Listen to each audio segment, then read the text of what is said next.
2021 കേരളം തളർത്തിയ ഹൃദയഭേദക സംഭവത്തിൽ പ്രതിയായ കിരൺകുമാറിന് സുപ്രീം കോടതിയിൽ നിന്നും ജാമ്യം. സ്ത്രീധന പീഡനത്തെ തുടർന്ന് ജീവനർപ്പിച്ച BAMS വിദ്യാർത്ഥിനി വിസ്മയയുടെ ആത്മഹത്യാ കേസിൽ ഭർത്താവ് കിരൺകുമാറിന് ലഭിച്ച 10 വർഷത്തെ തടവ് ശിക്ഷയെ ചോദ്യം ചെയ്തു നൽകിയ അപ്പീലിൽ ശിക്ഷാവിധി താൽക്കാലികമായി മരവിപ്പിക്കണമെന്ന ആവശ്യം സുപ്രീം കോടതി അംഗീകരിച്ചു. 2022 മെയ് 23 കൊല്ലം അഡീഷണൽ സെൻസസ് കോടതി കിരൺകുമാറിനെ കുറ്റക്കാരനായി 10 വർഷം കഠിന തടവിന് ശിക്ഷിക്കുകയും 12 ലക്ഷം രൂപ പിഴ ചുമത്തുകയും ചെയ്തിരുന്നു. പ്രോസിക്യൂഷന്റെ വാദം സ്ത്രീധനമായി നൽകിയ കാറിൽ തൃപ്തനല്ലായിരുന്ന കിരൺ വാഗ്ദാനിച്ച സ്വർണം ലഭിക്കാത്തതിനാലും ശാരീരികമായും മാനസികമായും വിസ്മയെ പീഡിപ്പിച്ചിരുന്നു. 2021 ജൂൺ 21 വിസ്മയ ഭർതൃഗൃഹത്തിൽ ജീവനൊടുക്കിയത് രാജ്യമൊട്ടാകെ വ്യാപക പ്രതിഷേധത്തിന് വഴിവെച്ചിരുന്നു.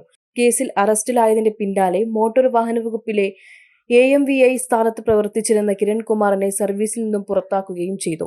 ഇപ്പോൾ ഹൈക്കോടതിയിൽ ഇരിക്കുന്ന അപ്പീലിന് അന്തിമ വിധി വരുന്നതുവരെ കിരൺകുമാർ ജാമ്യത്തിൽ പുറത്താകുമെന്നാണ് സുപ്രീം കോടതിയുടെ പുതിയ തീരുമാനത്തിന്റെ ഉള്ളടക്കം. Insta news Malayalam, Thiruvananthapuram.